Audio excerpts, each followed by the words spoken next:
मुझे याद आता है एक इंटरव्यू था मेरा डीपी अग्रवाल सर के बोर्ड में इंटरव्यू था। वहाँ पर एक बड़ा अजीब किस्सा हुआ था। वहाँ मैं घुसा इंटरव्यू रूम में और मेरे हाथ में चूँकि 6 उंगलियाँ थी। जी। तो पहला सवाल था कि तुम्हारे हाथ में 6 उंगलियाँ क्यों हैं। ओके। 1 to 1 जुड़ने का बच्चों को मौका मिल जाता है, जहाँ पर बच्चे अपनी बात कह सकते हैं मुझसे आकर। यहाँ मुझे से जुड़ने के बच्चों को, मैं बच्चे बात करते थे अपॉइंटमेंट दे दीजिए मिलने का। मैं तो मुझसे मिलना कोई भी आ जाओ यार, जिससे मैं आपके लिए रहता हूँ। बच्चे जो ऑनलाइन जुड़ते हैं यार, कभी फ़ोन कर लेते हैं, कभी मुझसे बात कर लेते हैं वो लोग। तो ऐसा कुछ नहीं है, यहाँ पर शिक्षक और छात्र के बीच में वो संबंध होने चाहिए। जिससे और यही हमारा मोटिव था शुरू से कि 1 to 1 मुलाकात करें यार। आप ऐसे बैठ के हम बात करें जहाँ पर ईजिली मुझसे नमस्कार, मुखर्जी नगर से मैं विवेक सिंह आप सभी का स्वागत करता हूं। अभी हम एक ऐसे टीचर से, ऐसे शिक्षक से बात करने जा रहे हैं जो कोई पहचान के मोहताज नहीं है, जो यहाँ के मुखर्जी नगर के लगभग सभी बड़े छोटे कोचिंगों में पढ़ा चुके हैं, ऑनलाइन ऑफलाइन सभी कोचिंगों में पढ़ा चुके हैं। आशीर्वाद सर। आशीर्वाद सर, आपका बहुत बहुत स्वागत है। नमस्कार सर। नमस्कार, थैंक यू दोस्त, थैंक यू सर। सबसे पहले तो मैं आपके बारे में जानना चाहूँगा, आप कहाँ से आते हैं और आप अपने बारे में ऐसे चीज़ें बताइए जो मुखर्जी नगर की दुनिया आपको नहीं जानती।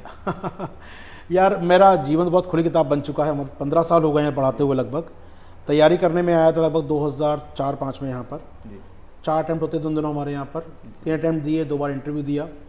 तो एक अच्छा खासा छात्र जीवन रहा, जुड़ाव रहा यहाँ पर चीज़ों से। उसके बाद चूँकि सॉफ्टवेयर इंडस्ट्री से आया था तो लोगों ने कहा जॉब कर लो वापस जाकर, कहाँ पर यहाँ फंस रहे हो, यहाँ से बाहर निकलो, जॉब करो अपना जाकर। मन भी था जॉब करने का। कुछ साल पहले जॉब कर भी चुका था मैं एक कंपनी में, तो मुझे लगा कि दोबारा जॉब कर सकते हैं फिर जाकर। लेकिन चूँकि मुखर्जी नगर इतना प्यारा है, यहाँ से निकलने के बाद जो आ गया, मन नहीं करता। या तो जाओ आप मसूरी जाओ या फिर आप यहीं पर बस जाओ। तो उसी को देखते हुए मैंने कहा, छात्र जीवन मुश्किलें आई थी जो पढ़ाने के दौरान मुझे, कि कुछ अच्छा कंटेंट कभी नहीं मिलता था लोगों को, या अच्छी क्लासेस का अभाव था, या एक ऐसे शिक्षा का अभाव जो कोई आपको बता सके यार हाथ पकड़ कर कि ये थोड़ा और करना है। उस कमी को पूरा करने का प्रयास शुरू से किया। और कहीं ना कहीं हमने जब अपना व्यवस्था चालू किया इस मंत्रा को, ये 2008 के आसपास, मन में यही था कि यार कुछ बेहतर करें। और उस दौरान मैं जर्नलिज्म भी कोर्स भी कर रहा था। Indian institute of mass communication से बच्चे जानते होंगे बहुत सारे। IIMC से मैंने क्वालिफाई किया, गोल्ड मेडलिस्ट बने हम लोग, और काफ़ी लंबे समय तक पत्रकारिता में काम किया। जी सर। आपने जैसे बताया 2 बार इंटरव्यू दिया। 2 बार जब इंटरव्यू दिए थे उस दरम्यान मतलब इंटरव्यू के समय कुछ चीज़ें साझा करना चाहेंगे एस्पिरेंट्स के लिए? मुझे याद आता है एक इंटरव्यू था मेरा डीपी अग्रवाल सर के बोर्ड में इंटरव्यू था। वहाँ पर एक बड़ा अजीब किस्सा हुआ था। वहाँ मैं घुसा इंटरव्यू रूम में और मेरे हाथ में चूँकि 6 उंगलियाँ थी। जी। तो पहला सवाल था कि तुम्हारे हाथ में 6 उंगलियाँ क्यों हैं। ओके। तो बीइंग अ साइंस स्टूडेंट मेरे पास साइंटिफिक आंसर होना चाहिए इस चीज़ का कि मेरे हाथ में 6 उंगलियाँ क्यों हैं। अब चूँकि इसको बोलना चाहिए जेनेटिक भाषा में, जेनेटिक एक हायरार्की चली आ रही है मेरे घर परिवार में ये। लेकिन चूँकि पहला सवाल था, पहला इंटरव्यू था, मैं तैयार भी नहीं होता इतनी कई बार आप, और आप डर जाते हैं ये क्या पूछ लिया। आप ये तैयारी करके नहीं जाते कभी कि ऐसा क्यों है।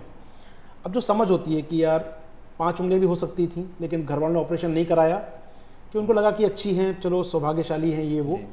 तो अब मैंने कैसे बोलूँ बात की, सौभाग्यशाली बात कही, और मैंने कह दिया कि चूँकि दादी का कहना था कि सौभाग्यशाली होता है, इसको ना काटा जाए। अब उम्मीद कर रहे जेनेटिक आंसर हो मुझसे, कुछ साइंटिफिक आंसर बोलेंगे आप। तो उन्होंने कहा आप काफ़ी पूजा पाठ करने वाले व्यक्ति लग रहे हैं, आप ब्यूरोक्रेसी में आने योग्य नहीं है। तो मैंने कहा सर पूजा पाठ भी ज़रूरी है ब्यूरोक्रेसी के लिए भी। तो वो एक ऐसा किस्सा था। और ऑफकोर्स मार्क्स ठीक थे मेरे पहले इंटरव्यू, 180 आसपास मार्क्स आए थे। और मेरा हमेशा मानना है कि आपके दिल में आ रहा है वो बात आप करिए वहाँ पर। हमेशा ये ज़रूरी नहीं है कि आप हमेशा साइंटिफिक बातें करें या जो वो सुनना चाहते हैं। आपके अंदर जो है सच्चाई वो बता दीजिए।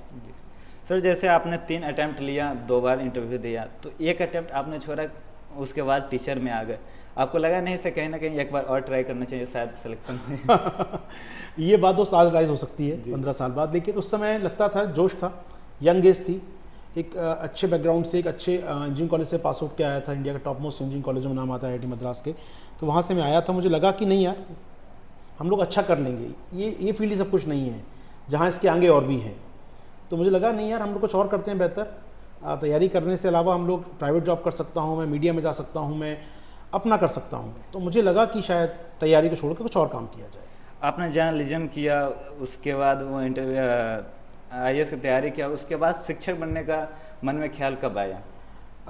ये बात है 2008-09 की, जब मैं जर्नलिज्म कर चुका, जर्नलिज्म का फील्ड में था अपनी, और वहाँ पर अखबारों में लिखते थे हम लोग। जी। तो अखबार में जब लिखते थे तो मुझे लगा लिखने का काम ही करना है तो क्यों ना एक मैगज़ीन निकाली जाए। तो 2009 में एक मैगज़ीन निकाली मैंने IAS मंत्रा नाम से, और वो मैगज़ीन वीकली मैगज़ीन थी और काफ़ी बच्चों में हिट हो गई यहाँ पर। वो जितने बच्चे तैयारी करते थे उन दिनों, लिमिटेड मैगज़ीन आती थी मार्केट में उन दिनों, तो IAS मंत्रा का नाम बन गया बच्चों में कि नहीं यार ये मैगज़ीन है जिसमें को अच्छा कंटेंट आता है। आशीर्वाद सर की कलम से कॉलम चलता था उसमें मेरा, बच्चे उसके मतलब फीडबैक आता था मेरे पास मेल ID पर, मेरे एड्रेस पर कि सर बहुत अच्छा लग रहा है कॉलम, ये आप पढ़ाते क्यों नहीं हैं। तो मैगज़ीन ने प्रेरित किया, पढ़ाया भी जा सकता है फिर एक, मतलब मैगजीन के फीडबैक से आप शिक्षक बने, ऐसा कह सकते हैं आप। मतलब बिल्कुल इच्छा तो नहीं थी शिक्षक बनने की, लेकिन उसके फीडबैक ने मजबूर कर दिया कि पढ़ाया जा सकता है इसको। सर अब इन जो शिक्षक का जो अभी दुनिया चल रही है, रील्स की दुनिया चल रही है, रील्स से लोग टीचर बन रहे हैं, तो इससे जो छात्र हैं वो सही और गलत की पहचान कैसे करें? देखिए, छात्र सोशल मीडिया पे जानकारी बहुत है यार, रील्स सोशल मीडिया का पार्ट है जी, फेसबुक आप जा रहे हैं सोशल मीडिया का पार्ट है, इंस्टा पे सोशल मीडिया है, सोशल मीडिया हर जगह है आपकी लाइफ में। विकल्प बहुत सारे हो गए हैं ना, तो किसी एक को चूज करना बहुत मुश्किल हो गई है। मैं अपनी हमेशा ऑफलाइन क्लास ऑनलाइन करता हूँ, यूट्यूबर्स जो हैं जी, हमें इनसे बचना होगा। कई शिक्षक भी हैं रील्स बना रहे हैं जी सर। अब हमको आइडेंटिफाई करना होगा किस रील में क्या कंटेंट है। आप उसका पर्सनल ब्लॉग मत देखिए जी सर, आप उसका कंटेंट देखिए, 1 मिनट में आपको क्या दे रहा है। कई बहुत से शिक्षक हैं जो 1 मिनट में बहुत अच्छा कंटेंट दे जाते हैं आपको, तो शायद आप पढ़ेंगे तो आपको 10 से 15 मिनट खराब हो जाएंगे आप उसके, ये ढूंढने में समय लग जाएगा, लेकिन वो 1 मिनट के अंदर बहुत अच्छी बातें कह जाते हैं। वहीं कई लोग ब्लॉग बना रहे हैं, पर्सनल ब्लॉग बना रहे हैं, ठीक है उनकी लाइफ में बना रहे हैं वो लोग, उसको देख के हम इंस्पायर ना हो, हमें उसकी गुणवत्ता देख के, शिक्षक के कंटेंट को देख के इंस्पायर होना चाहिए। उसकी निजी जीवन शैली को देखकर, निजी जीवन को देखकर कम से कम नहीं होना चाहिए। और इसलिए मैं बिलीव करता हूँ कि मैं अपनी लाइफ को भी कम रखता हूँ सोशल मीडिया पर। नहीं, पढ़ाने बिलीव करो, पढ़ाई बिलीव करो, या ये चीज़ है, असली चीज़ यही है, इसके अलावा कुछ नहीं है लाइफ में। सर ये सारी बातें रही, इस बीच में 2008 से आपने शायद पढ़ाना स्टार्ट किया, 2008 से लेकर अभी तक सबसे बड़ी चुनौतियाँ आपके लिए क्या रही है? बड़ी चुनौती पिछले 15 सालों से मैं लगातार फील कर रहा हूँ। मैं दोनों माध्यम पढ़ाता हूँ, हिंदी इंग्लिश माध्यम में। एक जो डर है एक बड़े वर्ग के बीच में, हिंदी माध्यम के बीच, कि हिंदी माध्यम अच्छा है क्या नहीं। हर साल हज़ारों बच्चे सवाल पूछते हैं, सर हिंदी में नहीं या कुछ और भाषा चयन करें। तो हमेशा मानता हूँ मैं, ये डर जो है चुनौती बहुत बड़ी है अपने आप में। उनको ये समझाना कि नहीं, ये मीडियम अच्छा है, आप जिसमें अच्छी अभिव्यक्ति कर सकते हैं वो माध्यम सबसे अच्छा है। ये बहुत बड़ी चुनौती हमारे सामने आती है, खासकर 2013 के बाद से मैं ज़्यादा कहूँगा इसमें, CSET आ गया अब से, तब से चुनौती और बड़ी हो गई है। लेकिन चुनौती हमेशा से थी और आज भी है। इवन मैं आज कहता हूँ बच्चों को हिंदी माध्यम या जो भी आपको करना है, आपका अभिव्यक्ति होनी चाहिए, आपका एक्सप्रेशन ऑफ मोड होना चाहिए क्या है, लेकिन बच्चे बिलीव नहीं करते। वो चुनौती बहुत बड़ी होती है बच्चों को समझाने की। सर आप क्लास में जब भी एंटर लेते हो, मैं भी पढ़ा हूँ आपसे, एक अलग अंदाज में, एक अलग जोश के साथ लेते हैं, इसका राज क्या है? ये मतलब मेरा ही कुछ नहीं है, सभी छात्रों का कुछ है, सर इतना एनर्जेटिक कैसे रहते हैं? ऑनलाइन बोर्ड पे पता नहीं चल पाता इतना, लेकिन ऑफलाइन में हमेशा हम लोग फील करते थे इस बात को। ऑनलाइन में तो कहता है वो कैमरे के सामने इतनी रेंज में रहना है, ऑफलाइन में आपका बड़ा मंच होता है घूमने मूव करने का, घूमते फिरते रहो, आराम से बात करते रहो बच्चों से। एनर्जी देखिए यार, एनर्जी वो एक सामने को देख के आती है। मैं अगर 30 साल का हूँ, 35 साल का, मेरे सामने 22 साल का बच्चा बैठा है, उसकी एनर्जी आ रही है, उसके अंदर यूथनेस है वो आ रही है। और एक बड़ा चीज़ यही होती है अपने आप में कि उसकी एनर्जी को महसूस करना। और हम अपने खुद में फील करता हूँ क्लास में कि मैं 10-15 साल और यंग हो गया हूँ। तो ये जो एनर्जी होती है वो दिखती है आप क्लास में, और रिफ्लेक्शन है, स्वयं का रिफ्लेक्शन है। आप जैसा मुझे देखना चाहते हैं वैसा दिख रहा हूँ मैं, गंभीर छात्रों गंभीर भी दिख रहा हूँ, और जो छात्र थोड़े से उद्यमी प्रकार के हैं, जो छात्र थोड़े से मनोरंजन चाहते हैं, उनके लिए मनोरंजन भी हो रहा है क्लास में। तो दोनों चीज़ें हैं, और यही शायद अच्छे शिक्षक की पहचान होती है कि वो सभी को साथ में लेके चल सके। सर यूपीएससी के बदलते पैटर्न को छात्र अपने उसके अनुसार कैसे ढले, अपने तैयारी को कैसे बढ़िया बनाए, सुदृढ़ बनाए? पैटर्न तो बदल रहा है, तैयारी का माहौल थोड़ा बदलेगा, ऐसा नहीं है। क्योंकि देखिए पहले हम अपनी बात करें, हमारे ज़माने में करंट अफेयर्स के नाम पर एक मैगजीन आती थी पढ़ने के लिए, वो पढ़ लीजिए, उसमें से क्वेश्चन आएंगे थोड़ा जो आएंगे, वरना नहीं आएंगे। आज 100 में से 40 क्वेश्चन करंट से जुड़े हुए क्वेश्चन आ रहे हैं, क्योंकि करंट का मटेरियल इतना उपलब्ध हो गया। आपके हाथ मोबाइल है, आपके हाथ मोबाइल में 10 हर मिनट नोटिफिकेशन आता है, ये न्यूज़ आ गई, वो न्यूज़ आ गई, दिन भर न्यूज़ आ रही है उसमें, 10 मिनट के 10 सेकंड में 10 सेकंड अपडेट हो रहा है। तो जब आप इतना अपडेट हो रहे हैं करंट अफेयर्स के बारे में, तो यूपीएससी भी जानता है इस बात को, वो भी समझ रहा है कि एग्जाम पैटर्न मुझे क्या करना चाहिए। तो चुनौतियाँ बन रही है क्योंकि सोर्स बन रहे हैं। आपको क्या करना है, बस एग्जाम पैटर्न कोई भी हो, आपको अपने सोर्स फिक्स करने हैं और उस पर स्टिक रहना है। तो चुनौती कोई बड़ी नहीं है। बच्चे आप में हम में से निकाल रहे हैं एग्ज़ाम को, 15,000 लोगों ने मेंस लिखा है इस बार, तो वो हम में से कोई है, वो अलग से ईश्वरी देन नहीं आ गई ऊपर से कि अवतरित हो गए रातों रात। वो हम में से आप में से कोई 15 बच्चे जो मेंस लिख रहे हैं इस बार, तो वो चुनौती सबके लिए एक सी है, लेकिन आपको मालूम होना चाहिए पढ़ना क्या है। बस आपके सोर्स लिमिटेड होने चाहिए। रिवीजन हम नहीं करते, हम एक पढ़ा सोर्स, दूसरा पढ़ लिया, फिर तीसरा पढ़ लिया, चौथा पढ़ लिया। हम 4 जगह भग रहे हैं, एक चीज़ को 4 बार नहीं पढ़ रहे हैं। एक्चुअली वो जज नहीं कर पा रहे हैं ना, इतने सारे मटेरियल मार्केट में अवेलेबल हो गए हैं, इसलिए वो शायद सभी को पढ़ना चाह रहे हैं। इसलिए शायद गुरु की आवश्यकता होती है, संस्थान की आवश्यकता होती है, या अपने सीनियर्स मेंटर्स की आवश्यकता होती है। वो ये काम करते हैं आपके लिए, आपको थोड़ा गाइड करते हैं, थोड़ा आपको समझ में आता है, फिर आप खुद चलना चालू करते हैं। तो पहले जो 4 कदम है वो सहयोग चाहिए होता है मेंटर या शिक्षक का आपको। सर इससे से एक जुड़ा है, अगर ग्रामीण पृष्ठभूमि क्या हो, बहुत दूर दराज से लोग हैं, वो अपने तैयारी को कैसे इसमें ढाले, क्योंकि वो गांव में रहते हैं, किसी कारणवश वो दिल्ली नहीं आ पाते हैं, किसी कोचिंग संस्थाओं से नहीं जुड़ पाते हैं, वो लोग भी तैयारी करना चाहते हैं, वो कैसे तैयारी करें? दोस्त, आपको मुझे सुन रहे हैं ना बच्चे वहाँ पर जो, जी सर, यही तो माध्यम है। यही माध्यम, जब गांव बैठ के मुझे सुन रहे हैं, वो आपको सुन रहे हैं, तो ये माध्यम तैयारी का भी आज की डेट में। वो नहीं आ सकते दिल्ली, नहीं आ सकते मुखर्जी नगर, करोल बाग, कोई आवश्यक नहीं है। आज हम कहते हैं शिक्षा का विकेंद्रीकरण हो चुका है। जी सर, शिक्षा आपके मोबाइल में आ चुकी है, बस आपको आइडेंटिफाई करना है कि किससे पढ़ना है, दिल्ली क्या जरूरी पढ़ना नहीं है। दिल्ली कोई ज़रूरी नहीं है। मैं हमेशा मानता हूँ दिल्ली होता क्या है, अनुशासन आपके अंदर। मैं हमेशा बोलता हूँ बच्चों से, बार फिर बोलूँगा आपके मंच पर, एक अनुशासन मतलब मैं मोबाइल लेकर स्क्रीन बैठा हूँ पढ़ने, बैठी हूँ पढ़ने में, मेरा ध्यान इस 5 इंच की स्क्रीन पर होना चाहिए, बाकी दुनिया में क्या घटित हो रहा है मुझे कोई मतलब नहीं होना चाहिए। डार्क रूम बोल लेते हैं कई बार हम लोग, अपने कमरे में लाइट बंद कीजिए सारी आसपास की, मोबाइल स्क्रीन दिखनी चाहिए, बाकी आवाज़ में कुछ और, कान में आवाज़ नहीं आए, कुछ और ना देखिए, मेरा फोकस सारा इस पर है। अगर दिन में 4 घंटे में ऐसे निकाल रहा हूँ तो मैं तैयारी कर रहा हूँ।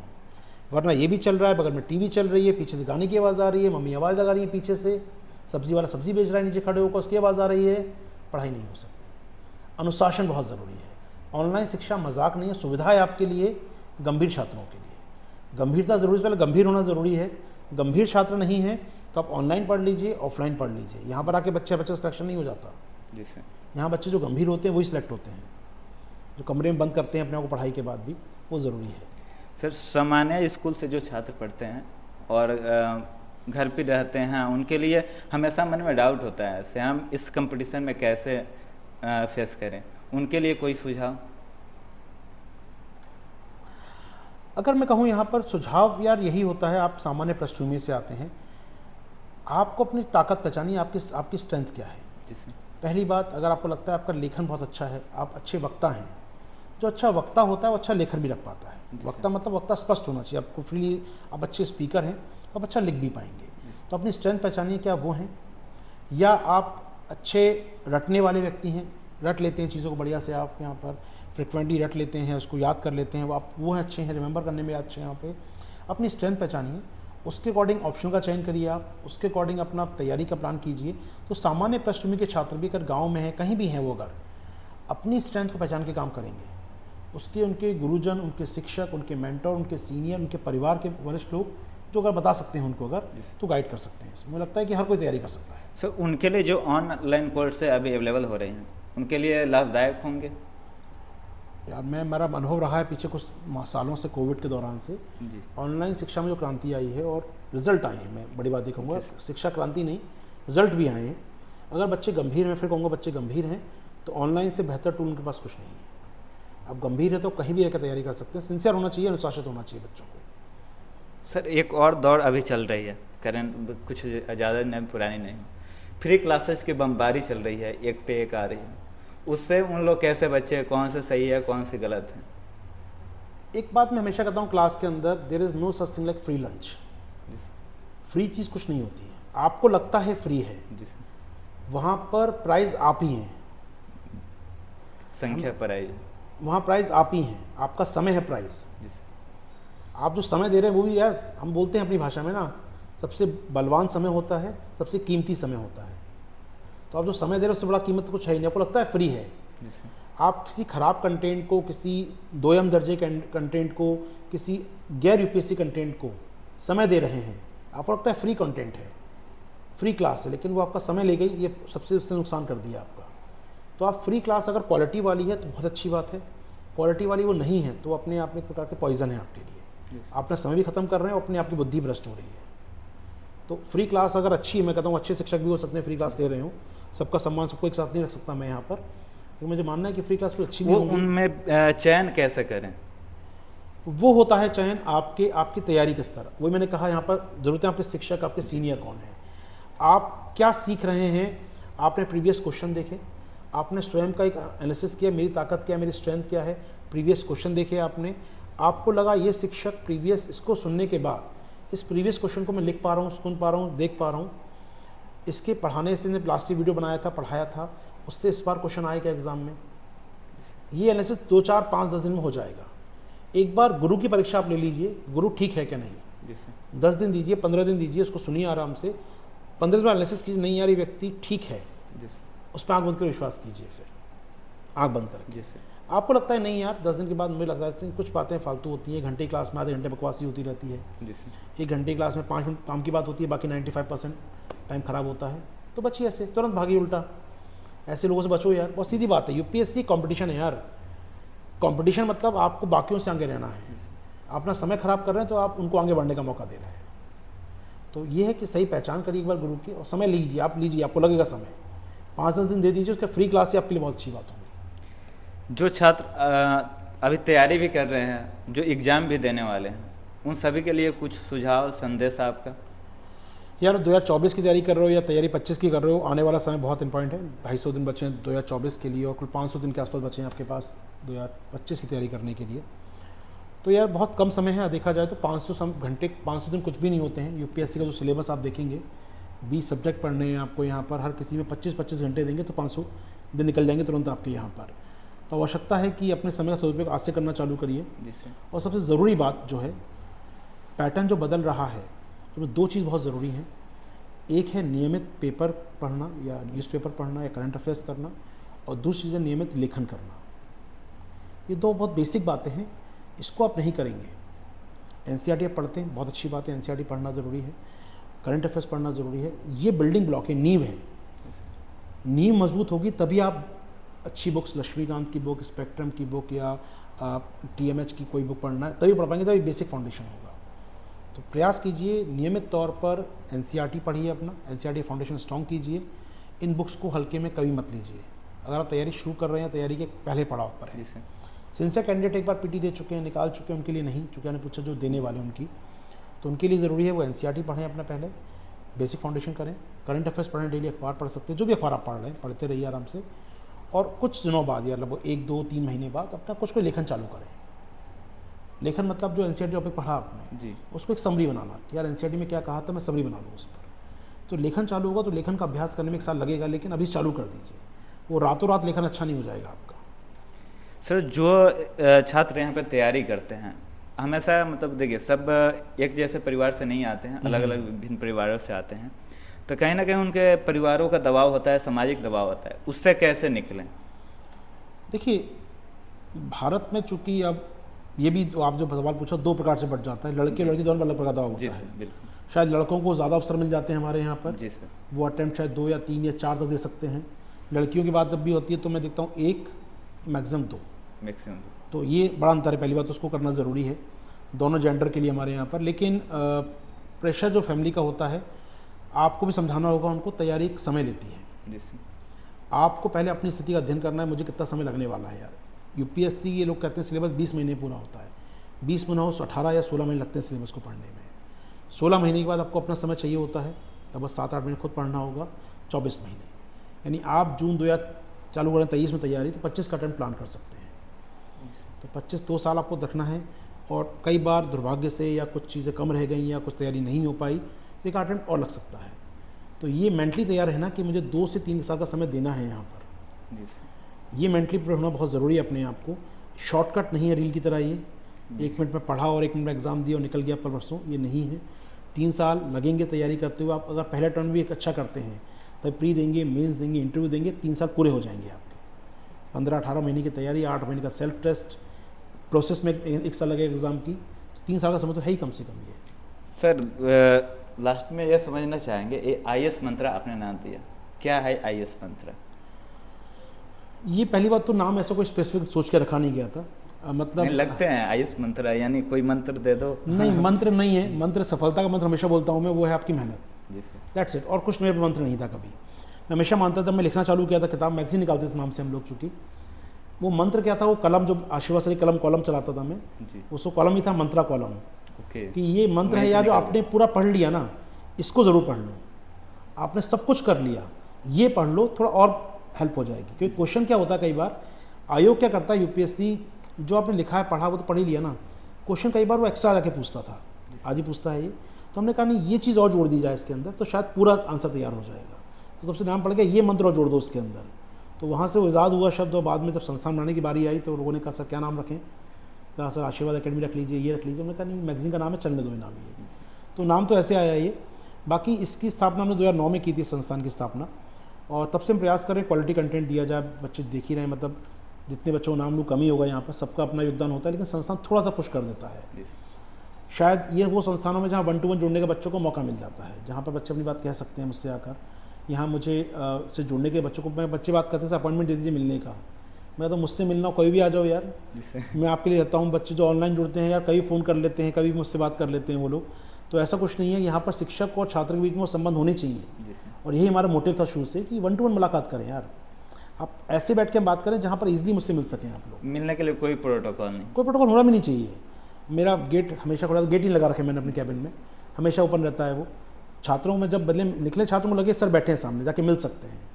इवन मेरे कैबिन में कोई गेट नहीं लगवाया मैंने आज तक, कि बच्चों को लगे मिल सकते हैं सर से कभी जाकर। तो ये हमारा एक फॉर्मूला रहा है कि 1-to-1 मिलने का, क्योंकि आप कई बार संकोच करते हैं क्लास में, भीड़ में कौन पूछे सवाल यार, नहीं पूछ पाते हैं, नहीं कह पाते हैं, कोई निजी समस्याएं होती है बच्चों की नहीं कह पाते हैं, तो एक ऐसा मंच देना जहाँ बच्चे अपनी बात कह सकें, अपनी समस्या को रख सकें।